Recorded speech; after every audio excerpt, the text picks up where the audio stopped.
Olá pessoal, eu sou a professora Karen Melo da Silva. Essa é uma aula sobre vistas ortográficas ministrada para as turmas 1106A e B e 0259D. E antes de nós passarmos ao conteúdo de vistas propriamente dito, nós precisamos dar uma espiada em algumas noções sobre sólidos envolventes, sobre os sistemas de projeção, sobre a geometria mongiana, considerando particularmente as projeções em verdadeira grandeza e acumuladas sobre os planos de projeção. Em relação ao sólido envolvente, nós precisamos entender que ele é um sólido que contém todo o objeto a ser representado, tangenciando esse objeto no maior número de elementos possíveis. Dessa forma, tem a condição de não selecionar o objeto. A identificação das dimensões do sólido envolvente requer a identificação das faces envolventes, e tanto faces envolventes quanto o sólido envolvente serão fundamentais para nos ajudar a entender, a ler, interpretar e representar também as nossas vistas ortográficas, conforme veremos a seguir. Quando um objeto é muito complexo, nós poderemos considerar mais de um sólido envolvente, e assim nós conseguimos trabalhar com cada parte distintamente. De todas as formas, é importante considerar que existe um sólido envolvente que aglutina o que contempla todas essas partes que, por uma questão de complexidade, nós acabamos definindo em partes menores. Para o estudo do nosso objeto ou do nosso sólido, nós temos pelo menos dois grandes processos, sendo que o primeiro envolve uma operação de subtração. Então, a partir do sólido envolvente, nós realizamos tantas subtrações, tantas quantas forem necessárias, até nós chegarmos no formato do objeto pretendido ou do objeto que nós buscamos. Então, de acordo com a complexidade do sólido, poderão ser caracterizados vários passos, como nesse exemplo aqui. Nós temos um sólido relativamente simples e, num primeiro momento, fazemos uma supressão, que é chamada operação booleana, e tiramos um prisma reto. E já se configura aquele L. A partir, fazemos aquele corte inclinado e chegamos no objeto final. Uma outra maneira, conforme eu disse para vocês, é através da identificação das faces envolventes, que são as faces tangentes ao sólido. Então, nós usamos essas faces como guia para a identificação dos elementos que compõem o sólido e para a sua representação, sua interpretação e sua representação. Então, vejam bem que a noção de sólido envolvente pode contemplar qualquer tipo de objeto. E conforme eu disse para vocês, dependendo da complexidade do objeto, nós podemos eventualmente estabelecer sólidos envolventes menores, de forma que nós consigamos aprender a complexidade do objeto. É importante que nós vejamos qual é o espaço que as vistas ortográficas ocupam dentro dos sistemas de projeção. Deste slide, nós podemos constatar que os sistemas de projeção são subdivididos em dois grandes campos, que são das representações do sistema cônico e das representações que nós chamamos cilíndricas ou paralelas. O sistema cônico é mais utilizado para perspectivas com pontos de fuga, ou seja, nas quais nós conhecemos a distância que o observador ocupa em relação aos planos de projeção. Já as outras do sistema cilíndrico ou paralelo, essa informação não existe. Na verdade, o observador está a um ponto considerado infinito em relação aos planos de projeção, podendo ser os raios projetantes oblíquos ou ortogonais em relação aos planos de projeção. Bem, as vistas ortográficas então se encaixam nessas projeções cilíndricas ou paralelas ortogonais em relação ao plano de projeção, e nós temos essas subdivisões frontal, lateral esquerda e direita, posterior e superior, que nós veremos aqui nestes slides. Bem, conforme eu disse antes para vocês, no sistema de projeção cônica ou central, o observador está a um ponto conhecido. Observem que todos os sistemas, aqui tanto cônico quanto cilíndrico, eles têm elementos comuns, que são o observador, vejam aqui, o observador aqui é um ponto conhecido, o objeto, o plano ou quadro de projeção e a projeção do objeto sobre o plano de projeção.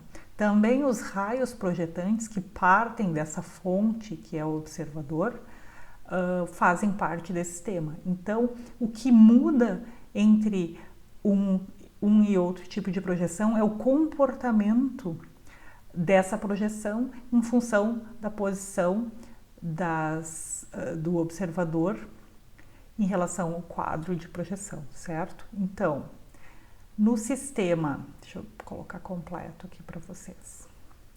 No sistema cônico ou central, conforme nós estamos vendo, o observador encontra-se a um lugar conhecido, o observador que é o centro de projeção, não é? Bem, então as linhas de projeção ou os raios projetantes são convergentes para esse centro de projeção. E o objeto, observem que ele pode estar entre o observador e o plano de projeção, ou pode estar depois do plano de projeção. Quando o objeto está entre o observador e o plano de projeção, a projeção resulta maior. Quando o plano de projeção está entre o objeto e o observador, a projeção resulta menor em função da existência deste ponto conhecido, não é? Essa distância finita do plano que acaba fazendo com que exista uma diferença de tamanho em relação às projeções do objeto sobre os planos de projeção. Mas isso não acontece na projeção paralela ou cilíndrica. Vou colocar todos os elementos para vocês verem. Observem que nós temos os mesmos elementos. Nós temos o observador, nós temos os raios projetantes, o objeto, o plano de projeção e a projeção propriamente dita, não é? A diferença fundamental é que o observador encontra-se em um ponto arbitrário situado no infinito. Assim é que as retas projetantes resultam paralelas entre si, ortogonais, como neste caso aqui, não é? Ortogonais ao plano de projeção ou oblíquas em relação ao plano de projeção. Quando nós falamos em desenho geométrico, num determinado momento, no momento da teoria, eu comentei que o desenho geométrico era muito importante porque era a base da geometria mongiana e que ela, por sua vez, ofereceria bases conceituais nas quais se ampara o desenho técnico. Já que as vistas ortográficas, que é o tema da nossa aula, derivam de um cubo teórico, que é o cubo de vidro, situado no sistema projetivo mongiano. Bem, agora é o momento em que eu posso explicar um pouco mais detalhadamente do que se trata, em função, inclusive, da necessidade que nós temos de entender a localização deste cubo de vidro, o cubo teórico das vistas ortográficas. Gaspar Monge, quando concebeu o sistema, ele concebeu a existência de dois planos infinitos. Aqui, claro, nós temos a finitude do plano por uma questão de representação teórica, não é? E de limitação espacial mesmo, já que nós não conseguimos representar o infinito, mas imaginem que esses planos são infinitos, então um plano vertical, um plano horizontal e que eles são ortogonais entre si. Bem, da intersecção do plano vertical com o plano horizontal, disse Monge, nós temos a linha de terra, que é essa representado por essa por essa intersecção aqui. Bem, no momento em que esses planos se interseccionam, vejam que acontece também a geração de 4 campos ou de 4 espaços distintos que Gaspar Monge chamou de diedros, então, que seriam numerados no sentido anti-horário, sendo este o primeiro, o segundo, o terceiro e o quarto. Mas, Karen, a partir do quê? Bem, a partir, vejam vocês, da localização do observador. Então, Gaspar Monge diz que o observador está situado, então, no primeiro diedro e, a partir disso, numera os demais no sentido anti-horário e estabelece também os nomes dos semiplanos. Porque se este aqui é o plano vertical, este é o plano horizontal, esse passa a ser o semiplano horizontal anterior. Esse passa a ser o semiplano horizontal posterior, em relação à posição do observador que está no primeiro diedro, certo? Este passa a ser o semiplano vertical superior e este o semiplano vertical inferior. Mas, mais ainda, Gaspar Monge disse que esses planos, o plano vertical e o plano horizontal, são opacos. E, estando o observador no primeiro diedro, ele somente enxerga o que está representado, seja o que for, seja uma reta, sejam retas, sejam planos, sejam volumes. Esses objetos só têm visibilidade no primeiro diedro, nos demais eles são não visíveis, não são invisíveis, eles são não visíveis, certo? Mas, sob o ponto de vista da representação espacial, isso significa dizer que somente os objetos que são visíveis serão representados com linhas contínuas. Os demais objetos serão representados, ou os objetos não visíveis serão representados com linhas tracejadas. Bem, entendemos isso e guardamos, é importante que nós guardemos essa noção de visibilidade ou não visibilidade. É daqui que nós tiramos a representação contínua para o que é visto em vistas ortográficas, para o que vemos ou para o que é visível, e tracejado para o que é não visível. Bem, ainda a última questão que eu quero tratar com vocês em relação à geometria mongiana é a questão das projeções em verdadeira grandeza ou acumuladas. Então, eu tenho aqui, são 7 tipos de retas e eu passo uma a uma com vocês, contando para vocês que, volto para cá, Monge concebeu um esquema de representação que pudesse dar conta da necessidade de representação bidimensional dos objetos. Então, ele faz esse giro aqui do plano horizontal sobre o plano vertical. E assim nós conseguimos desaparecer, né, com o objeto e trabalhar somente com as suas projeções no âmbito bidimensional. Então vejam que essa representação aqui, ela permite que nós tenhamos representações espaciais no âmbito tridimensional e depois com o giro do plano horizontal sobre o vertical e, digamos, nós sumimos com o objeto, ficamos só com as projeções, nós conseguimos trabalhar com as projeções no âmbito bidimensional. Esse giro, não é? Esse desaparecimento do objeto e o trabalho somente com as suas projeções em 2 dimensões só é possível, então, pela existência da épura, que é o resultado do rebatimento, volto aqui, a épura é o resultado do rebatimento do plano horizontal sobre o plano vertical no ângulo de 90 graus, no sentido horário. Então, vejam que aqui, né, a épura é representada assim, pela linha de terra e 2 traços embaixo, que significam o infinito. Então, nós temos aqui uma representação espacial tridimensional e aqui uma representação espacial bidimensional da mesma reta. Vejam aqui a reta no espaço, propriamente dita, né? Determinada é uma reta, digamos, R, determinada por um segmento AB. né? A B aqui, porque no espaço, entre parênteses, e a projeção, a linha, B', são a projeção da reta sobre o plano vertical. E a projeção A e B dizem respeito às projeções dessa mesma reta, da reta R, sobre o plano horizontal. Então, quando nós queremos representar essa reta R em épura, nós desaparecemos com a reta, giramos o plano horizontal sobre o plano vertical no ângulo de 90 graus e ficamos só, vejam aqui, com a representação sobre o plano vertical e sobre o plano horizontal, certo? Eu não vou explicar todas, mas a lógica será sempre essa. Vejam aqui, a reta e a reta representada por R, pelo segmento AB, projetada sobre o plano vertical, projetada sobre o plano horizontal.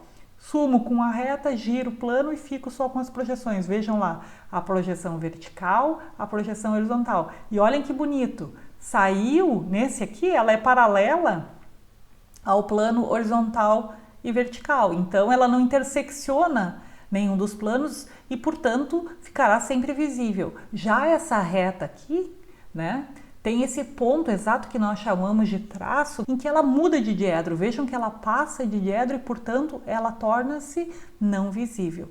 Sendo não visível, ela é tracejada.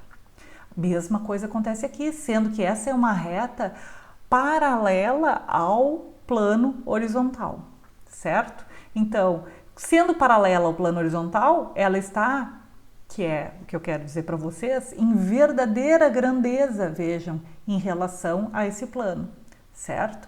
Bem, mas entendam então que dependendo da obliquidade ou paralelismo, como nós vemos aqui, de um elemento, vamos considerar as retas, que é algo mais elementar, né? E necessário num primeiro momento.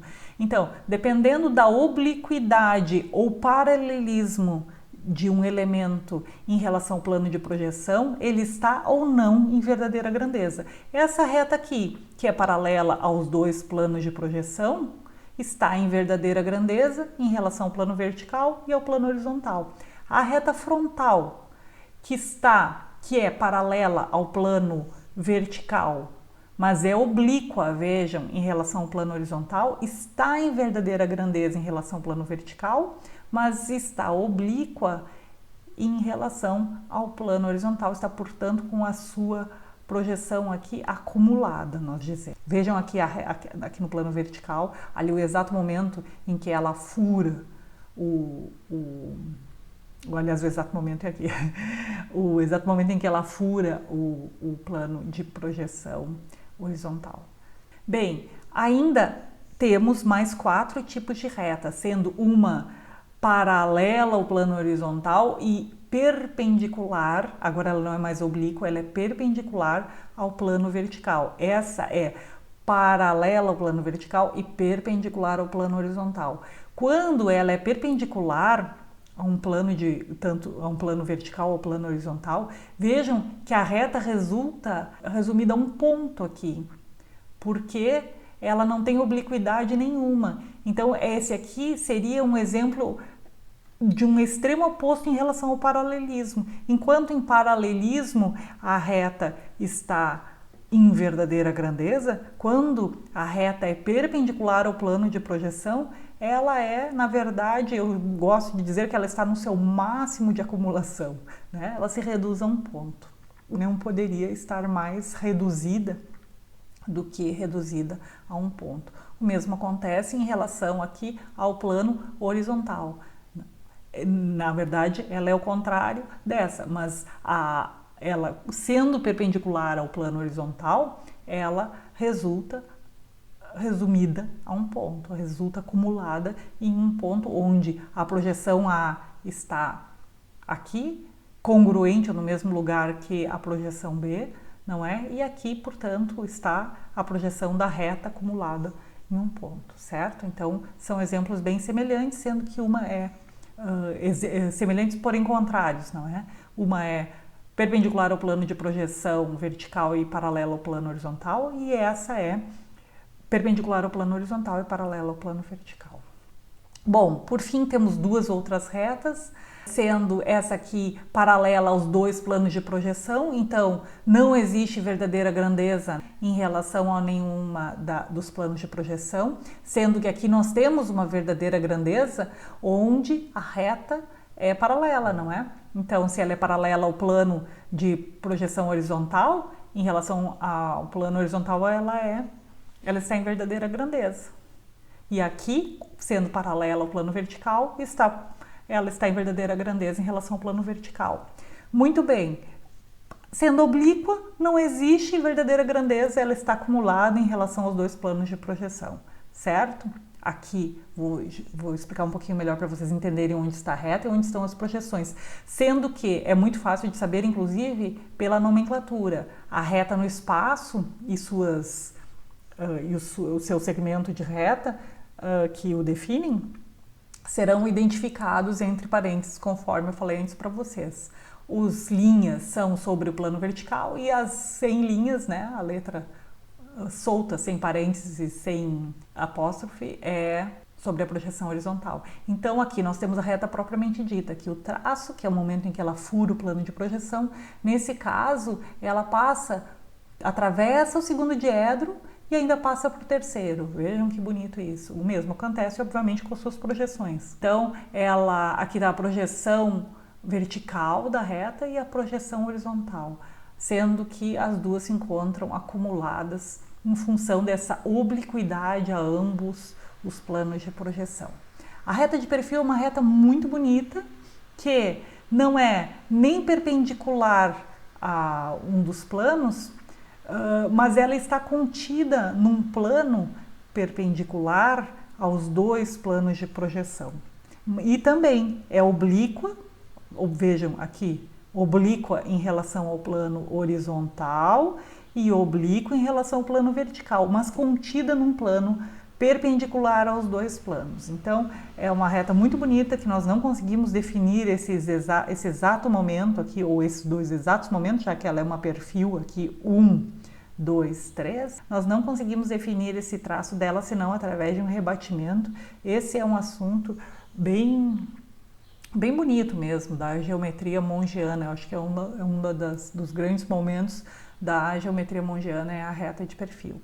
Bom, com isso, sendo oblíqua aos dois planos de projeção, ela também não está em verdadeira grandeza em relação a nenhum dos planos. Com isso, eu espero que tenha ficado claro para vocês essa noção de estar ou não em verdadeira grandeza. Isso será fundamental quando nós trabalharmos com elementos oblíquos dentro de um sólido em relação aos planos de projeção, certo? Então, vamos carregar daqui, da geometria mongiana, a existência de um primeiro diedro porque a seguir eu vou contar para vocês que o cubo das vistas ortográficas está justamente localizado no primeiro diedro e eu vou usar esse mesmo desenho. Mas vamos levar junto também essa noção de verdadeira grandeza ou acumulação, digamos, das projeções sobre os planos de projeção, que é um assunto que eu vejo que faz falta para os alunos quando eles estão fazendo vistas ortográficas. Bem, resumidamente, nos interessa considerar que dentro do sistema de projeção mongiano, nós temos a épura, que é o resultado do rebatimento do plano horizontal sobre o vertical, e serve para fazer uma representação bidimensional de um elemento tridimensional, certo? Conforme nós vemos aqui, nós temos a projeção vertical do objeto e a projeção horizontal. Onde está o objeto aqui, Karen? O objeto não está aqui, o objeto está no espaço. Aqui, a épura serve para representar as projeções horizontais e verticais desse objeto,